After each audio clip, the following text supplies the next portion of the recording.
Good morning, my dear students. Beta, as you know, we are doing chapter number 10 and chapter name is International Business. Okay, chapter name is International Business. Chapter number 10 International Business. Okay, we are doing revision of this chapter.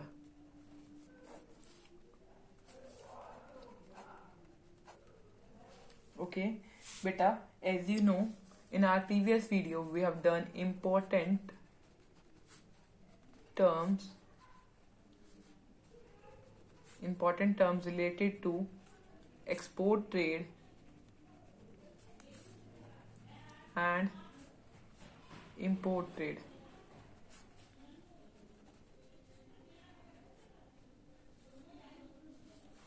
ठीक है, important terms related to export trade and import trade. ये हमने अपनी previous video में पढ़ा था. Clear? आज की वीडियो में बच्चा हम एक्सपोर्ट प्रोसीजर पढ़ने वाले हैं. ठीक है? For export procedure you have to follow the steps which I am telling to you. ठीक है? एक्सपोर्ट प्रोसीजर के लिए आपको स्टेप्स फॉलो करने पड़ेंगे. जो स्टेप मैं बता रही हूँ आप आगे पीछे नहीं ले सकते, क्योंकि ये इसी एक्सपोर्ट प्रोसीजर के थ्रू ही एक्सपोर्ट होता है. Okay, first point, the export procedure में आएगा the main steps involve in export procedure are. देखो बच्चा, मैं आपको प्रीवियस वीडियो में इंपॉर्टेंट टर्म्स पढ़ा चुकी हूँ. वो आप इंपॉर्टेंट टर्म्स पढ़ लेना, क्योंकि वो इंपॉर्टेंट टर्म्स आपके एक्सपोर्ट प्रोसीजर में यूज होगी. अगर आपको इंपॉर्टेंट टर्म्स पता होगी तो जो टॉपिक मैं आपको कंसेप्ट क्लियर करवा रही हूँ वो आपको समझ आ जाएगा. फर्स्ट जो है वो है receipt of enquiry and sending quotation. Receipt of enquiry and sending quotation. देखो इस केस में क्या होता है. देखो receipt of enquiry and sending quotation में इसमें जो होता है बायर होता है एक, वो क्या करता है बच्चा, इंक्वायरी सेंड करता है. जो बायर होता है वो सेंड करता है इंक्वायरी. किसको? डिफरेंट एक्सपोर्टर्स को. बायर जो होता है वो इंक्वायरी सेंड करता है डिफरेंट एक्सपोर्टर को. किसके regarding? Regarding price, quality, terms. ठीक है? Okay, clear? इसके रिगार्डिंग इसने इंक्वायरी सेंड करी. अब एक्सपोर्टर को करी. अब एक्सपोर्टर क्या करेगा? एक्सपोर्टर उस इंक्वायरी का रिप्लाई देगा. एक्सपोर्टर ने रिप्लाई दिया इंक्वायरी का,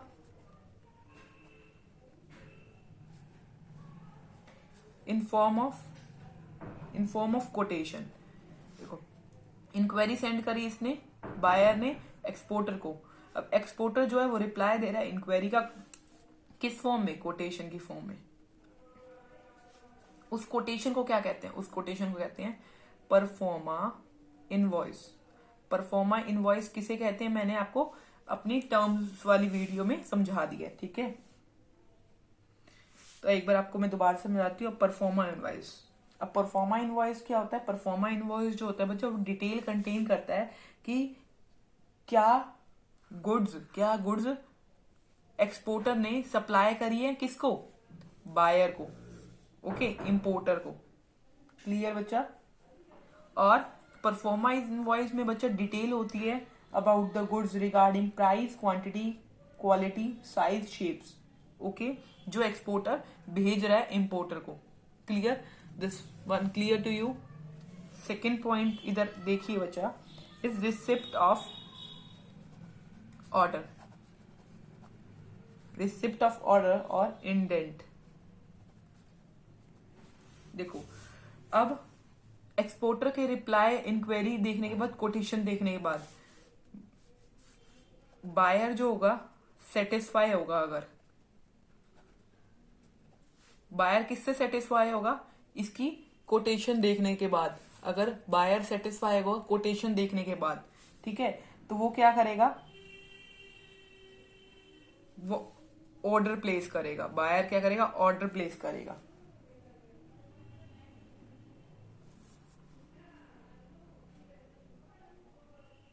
ठीक है, ऑर्डर प्लेस करेगा। उस ऑर्डर को कहते हैं इंडेंट। सिंपल। इस ऑर्डर को क्या कहते हैं बच्चा? Indent.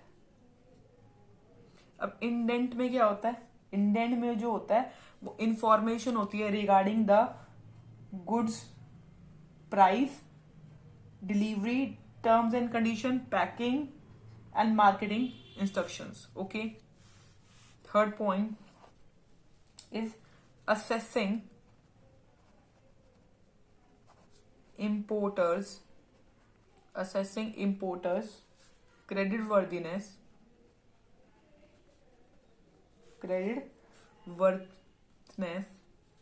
and securing guarantee for payment. This one is simple. देखो इसमें क्या होगा? देखो अब ऑर्डर आ गया, बायर ने ऑर्डर दे दिया एक्सपोर्टर को। अब एक्सपोर्टर मैन्युफैक्चर करने से पहले ये देखेगा कि इंपोर्टर की क्रेडिट वर्दीनेस क्या है। क्रेडिट वर्दीनेस का मतलब ये देखेगा कि एक्सपोर्टर क्या पेमेंट कर पा रहा है। वो सॉरी बच्चा, क्या इंपोर्टर क्रेडिट वर्दीनेस का मतलब क्या इंपोर्टर मेरे सामान की पेमेंट कर पाएगा, तो क्रेडिट वर्दीनेस देखेगा। And securing guarantee for the payment देखेगा। क्लियर? तो इसके लिए क्या करना पड़ेगा? तो इसके लिए to minimize the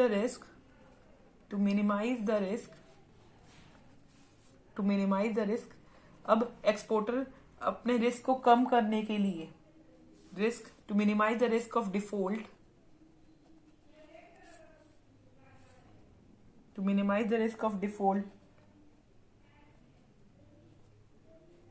payment, most of the exporter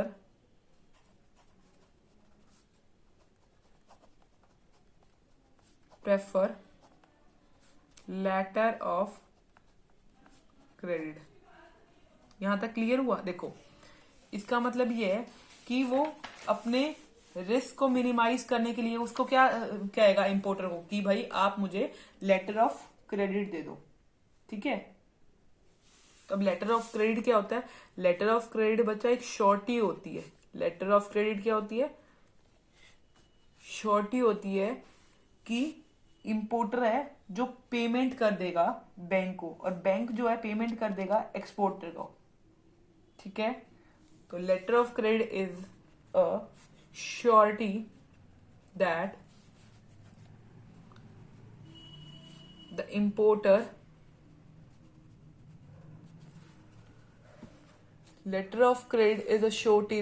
importer will make payment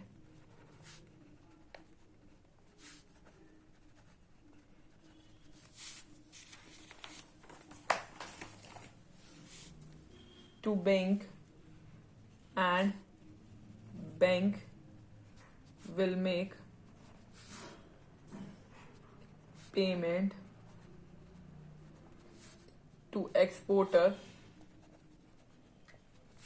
on behalf of the importer। ठीक है, तो इसमें आपने क्या करा? क्रेडिट वर्दीनेस देखने के लिए उसने क्या मांगा? क्रेडिट वर्दीनेस देखने से पहले के लिए उसने इंक्वायरी करी। क्रेडिट वर्दीनेस के लिए उसने इंक्वायरी करी, और गारंटी फॉर द पेमेंट के लिए उसने क्रेडिट लेटर ऑफ क्रेडिट मांग लिया। ठीक है, जिससे उसको श्योरिटी हो गई। उसके बाद फोर्थ पॉइंट जो है ऑब्टेनिंग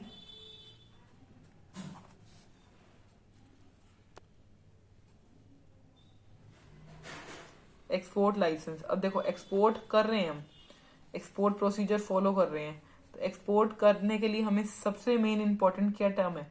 एक्सपोर्ट लाइसेंस चाहिए होगा। अगर हमें एक्सपोर्ट करना है अपने गुड्स को, तो हमें क्या चाहिए, लाइसेंस चाहिए। किसके उसमें चाहिए, कस्टम लॉ के उसमें। कस्टम लॉ के उसमें हमें क्या चाहिए, ऑब्टेन करना चाहिए हमें एक्सपोर्ट लाइसेंस। ठीक है, अब फर्स्ट पॉइंट जो है वो है इसी के केस में obtaining IEC number. Obtaining IEC number. IEC number, IEC होता क्या है, आईईसी होता है import export code. Obtaining import export code.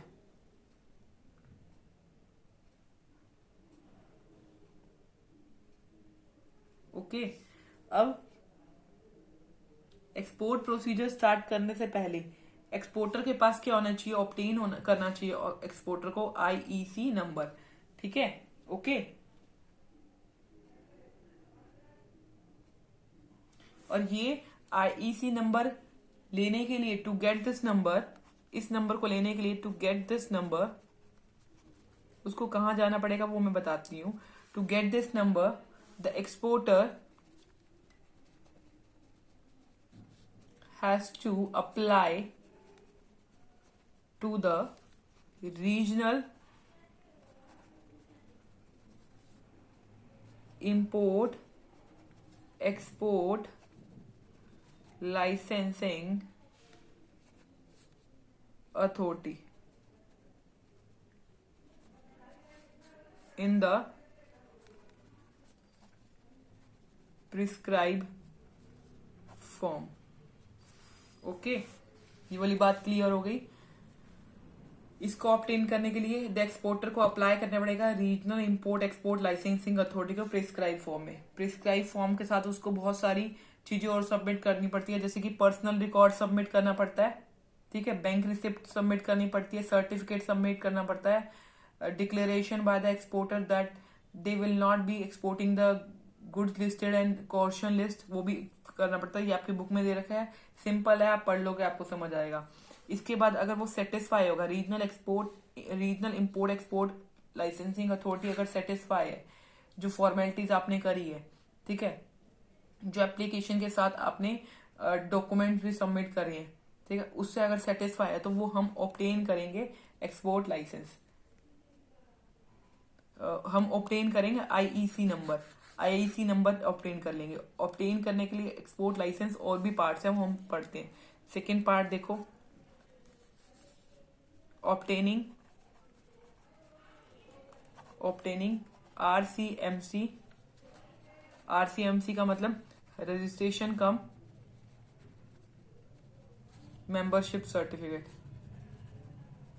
Registration cum membership certificate. अब हमें रजिस्ट्रेशन कम मेंबरशिप सर्टिफिकेट क्यों चाहिए? सबसे पहले देखो, एक्सपोर्टर को ना कई बेनिफिट्स मिलते हैं, जैसे सब्सिडीज बेनिफिट मिलता है, एग्जाम्पशन मिलती है एक्सपोर्ट ड्यूटी में। अगर उसके पास रजिस्ट्रेशन कम मेंबरशिप सर्टिफिकेट होगा ना, जब भी उसको ये बेनिफिट मिल पाएंगे। इसके लिए रजिस्ट्रेशन कम मेंबरशिप सर्टिफिकेट जो इशू करता है, वो उसके बारे में आपको बता रही हूँ। देखो पहले लिखते हैं हम, exporter get various benefit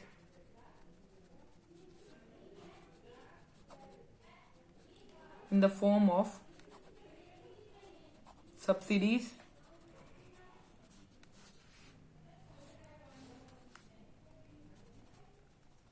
and exemptions in exercise duty. To get these benefit,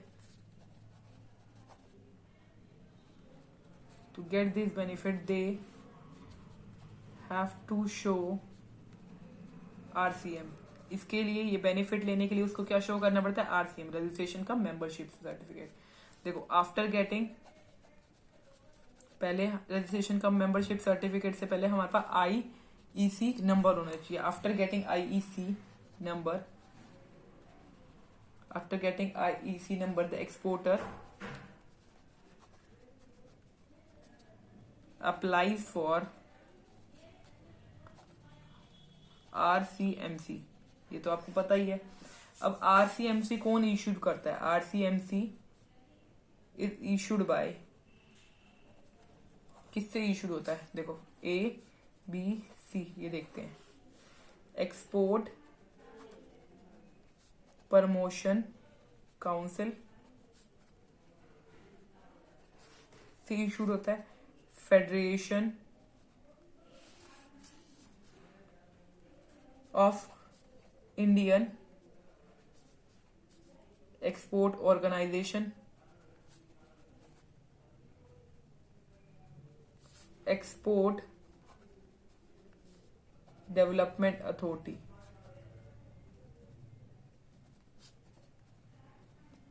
three authorities हैं जिससे हमें RCM number, RCM registration cum membership certificate issue होता है। Clear? Next one is to get the registration cum membership certificate, the exporter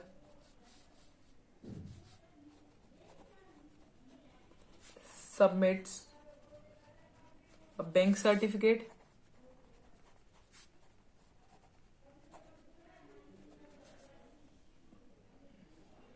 and a EC number along with the application to any of the above authority। जो हमने above authorities पढ़ी है ना, mentioned authority, क्या क्या पढ़ी है हमने? mentioned authority, export promotion council पढ़ी है, एक्सपोर्ट डेवलपमेंट अथॉरिटी पढ़ी है, federation of Indian export organisation पढ़ी है, mentioned authorities। अगर ये अथॉरिटीज सेटिस्फाई है, इफ अथॉरिटीज आर सेटिस्फाई, अगर ये अथॉरिटीज सेटिस्फाइड है तो ये इशू कर देगी, then they will issue RCM. This thing clear? अब एक्सपोर्ट प्रोसीजर के लिए हमने 2 पॉइंट्स पढ़े, क्या जरूरत होती है। अब थर्ड पॉइंट की क्या नीड है? देखो, रजिस्ट्रेशन कम मेंबरशिप सर्टिफिकेट पढ़ लिया हमने, आईईसी नंबर भी पढ़ लिया, एक्सपोर्ट इंपोर्ट एक्सपोर्ट कोड भी पढ़ लिया, IEC number export import code भी पढ़ लिया, रजिस्ट्रेशन कम मेंबरशिप सर्टिफिकेट भी पढ़ लिया। अब देखो किस चीज की नीड है, रजिस्ट्रेशन विद ECGC। ये क्या है? Export credit guarantee corporation. Simple, ठीक है। अब देखो, एक्सपोर्ट क्रेडिट गारंटी कॉरपोरेशन, जैसे कि आपको पता है कि एक्सपोर्ट करते टाइम पे एक्सपोर्टर को बहुत सारे पैसों की नीड होती है, ठीक है, बहुत सारे पैसों की नीड होती है। सो क्या वो किसी से पैसा अरेंज कर सकते हैं? हाँ, कर सकते हैं। कहाँ से? कमर्शियल बैंक से और अदर फाइनेंशियल इंस्टीट्यूशन से। क्या उनको वो कोई भी पैसा दे देगा? फाइनेंशियल इंस्टीट्यूशन, कोई भी फाइनेंशियल इंस्टीट्यूशन मनी दे देगा? नहीं देगा, आपको पता है। बट अगर उनके पास ये रजिस्ट्रेशन होएगी, registration with export credit guarantee corporation से उनके पास रजिस्ट्रेशन होएगी, तो उनको अमाउंट मींस उनको हेल्प मिल जाएगी, ठीक है। तो देखो, this registration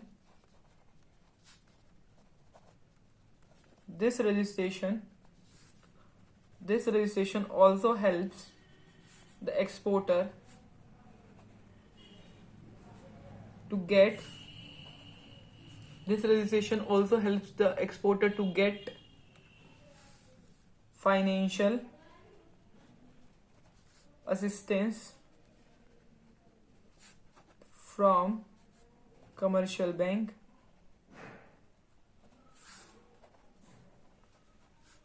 and other financial institution।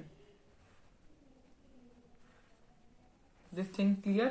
अगर उसके पास रजिस्ट्रेशन विद रजिस्टर्ड होएगी, वो विद एक्सपोर्ट क्रेडिट वर्जिनेस कॉर्पोरेशन, तो उनको फाइनेंशियल हेल्प मिल जाएगी। क्लियर, ये पॉइंट हो गया clear. Fifth one is obtaining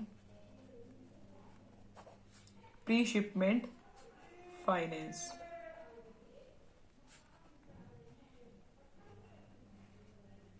obtaining pre shipment finance,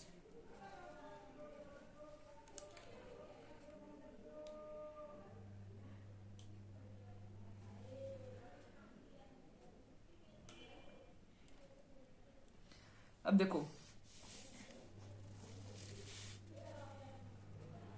अब आपको पता है कि सबको फाइनेंस की नीड होती है, ठीक है, सबको फाइनेंस की नीड होती है। एक्सपोर्टर को फाइनेंस की नीड क्यों है? क्योंकि एक्सपोर्टर को रॉ मटेरियल खरीदना है, उसको फाइनेंस की नीड है, उसको पैकिंग ऑफ द गुड्स करनी है और गुड्स को ट्रांसपोर्ट करवाना है port for the shipment, port पे शिपमेंट के लिए। तो वो क्या करता है, प्री शिपमेंट फाइनेंस ले लेता है। और प्री शिपमेंट फाइनेंस के लिए वो कहां जाता है, वो बैंक के पास जाता है। जब उसको लेटर ऑफ, आपने अभी देखा था, उसको लेटर ऑफ क्रेडिट मिल जाता है। जब उसको लेटर ऑफ क्रेडिट मिल जाता है ना, तो एक्सपोर्टर कहां जाता है, बैंक के पास जाता है, फिर उसको प्री शिपमेंट फाइनेंस मिल जाता है। क्लियर? तो pre shipment finance is a finance which the exporter needs to procure raw material, other components,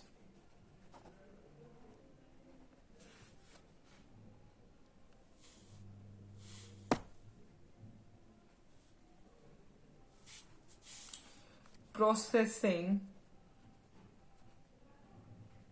and packaging of goods and transportation of goods to the port for shipment. Goods को shipment, port for shipment में लाने तक, जैसे उसको raw material चाहिए, other component चाहिए, processing and packing of goods and transportation goods to the port of for shipment. After receiving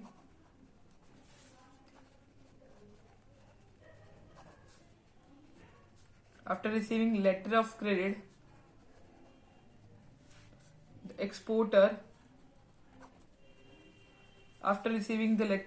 exporter approaches his banker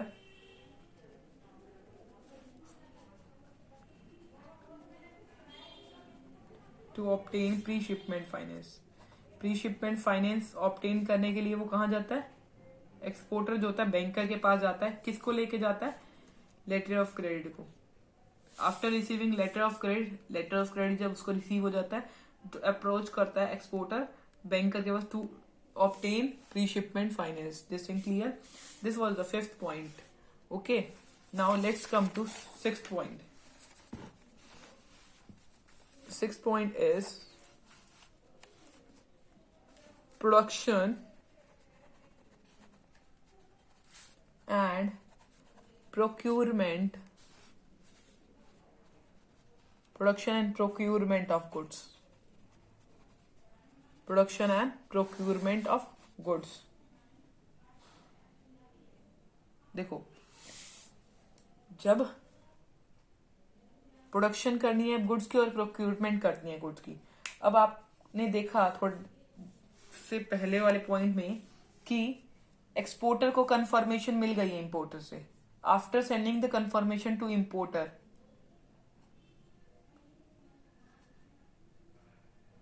अब आपने पिछले वाले केस में देखा था एक्सपोर्टर को कंफर्मेशन मिल गई इंपोर्टर से, बट फिर भी जो एक्सपोर्टर होता है दोबारा से कंफर्मेशन मांगता है इंपोर्टर से। तो इस केस में प्रोडक्शन ऑफ गुड्स को प्रोड्यूस करने से पहले जो एक्सपोर्टर है वो कंफर्मेशन मांगता है इंपोर्टर से, और एक्सपोर्टर जो होता है वो स्टार्ट करता है प्रोडक्शन, मैन्युफैक्चर करना गुड्स स्टार्ट करता है। किसके अकॉर्डिंग? स्पेसिफिकेशन के अकॉर्डिंग, जो उसने कह रखा है, किसने? इंपोर्टर ने कह रखा है, उसके अकॉर्डिंग, ठीक है। और कई बार ये होता है कि एक्सपोर्टर जो है मैन्युफैक्चर नहीं है, कि मतलब वो एक्सपोर्टर मैन्युफैक्चर नहीं, मतलब एक्सपोर्ट तो कर रहा है, गुड्स दे तो रहा है, बट मैन्युफैक्चर मतलब बना नहीं रहा, ठीक है। वो किसी और से ले रहा है और मैन्युफैक्चर नहीं कर, बना नहीं रहा, बट वो किसी और से ले रहा है गुड, तो वो एक्सपोर्टर है, ठीक है, और वो हमें प्रोवाइड कर रहा है। प्रोक्यूरमेंट का मतलब प्रोक्यूर कर रहा है, मतलब दूसरी जगह से, अगर वो मैन्युफैक्चर नहीं है, वो दूसरी जगह से वो गुड्स कलेक्ट कर रहा है एज पर specification of word.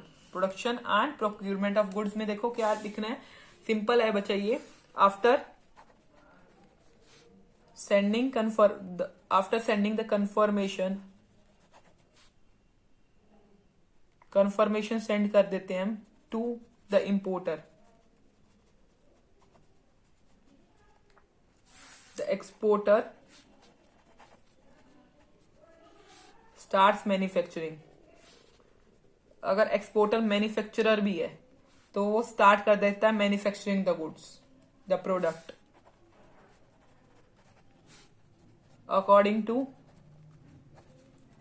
The specification.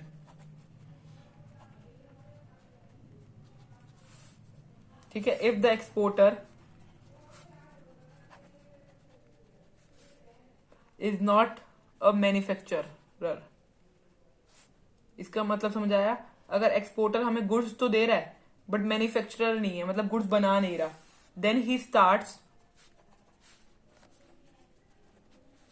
procuring the goods from different manufacturer.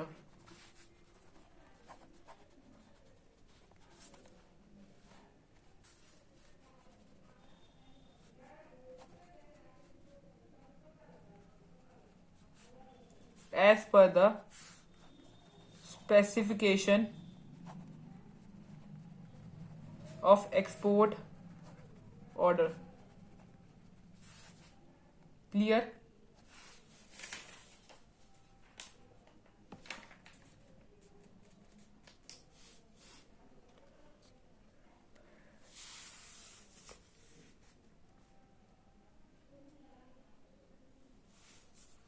Seven point is pre-shipment inspection. Pre-shipment inspection. बेटा देखो, इस एक्सपोर्ट प्रोसीजर में हमारे पास 17 पॉइंट्स है। जैसे आज हमारे 7 पॉइंट्स ही क्लियर हो पाएंगे, जो 10 पॉइंट्स होंगे वो मैं आपको नेक्स्ट वाली वीडियो में ही समझा पाऊंगी। ओके बच्चा, देखो प्री शिपमेंट फाइनेंस का मतलब क्या होता है? जब गुड्स को शिप से पहुंचाने से पहले इंस्पेक्शन होती है। किसकी इंस्पेक्शन? Means quality. क्वालिटी जो है बहुत इंपॉर्टेंट रोल प्ले करती है, आपको पता है एक्सटर्नल ट्रेड में। अगर हमारी गुड्स जो है बाहर जा रही है तो बिना चेकिंग होके गुड्स नहीं जाते, बिना इंस्पेक्शन के गुड्स वो बाहर नहीं जाएगी, तो उनका क्वालिटी चेक होगा। इंटरनेशनल क्वालिटी स्टैंडर्ड्स के अकॉर्डिंग एक्सपोर्टर को गुड्स बनाने चाहिए। ओके, तो गुड्स जो है क्वालिटी जो स्पेसिफिकेशन अभी ने देखी थी, स्पेसिफिकेशन जो बायर ने दी है ना, उसी के अकॉर्डिंग बननी चाहिए। ठीक है। सो इंडिया में प्री शिपमेंट इंस्पेक्शन करवाना जरूरी है। किसके अकॉर्डिंग? क्वालिटी कंट्रोल के अकॉर्डिंग और इंस्पेक्शन एक्ट के अकॉर्डिंग। ठीक है। ओके, क्यों करते हैं हम प्री शिपमेंट इंस्पेक्शन? कि हमारी कंट्री से बाहर ऐसी गुड्स ना जाए जो हार्म करती हैं। ठीक है। ओके, हमें क्वालिटी स्टैंडर्ड्स के अकॉर्डिंग ही गुड्स बनानी है। ओके, क्लियर बच्चा? सो मैं आपको इसकी थ्योरी नेक्स्ट वीडियो में बताऊंगी। इसके 3 मेथड्स भी हैं। कंसाइनमेंट वाइज इंस्पेक्शन भी होती है, इन प्रोसेस क्वालिटी कंट्रोल भी होते हैं, सेल्फ सर्टिफिकेशन भी होता है। ठीक है, इन तीनों को मैं समझाऊंगी और थ्योरी भी इसकी नेक्स्ट वीडियो में समझाऊंगी। अगर आपको इन पहले वाले 6 पॉइंट तक कोई भी डाउट हो, then you can ask from me. Okay बच्चा, thank you very much.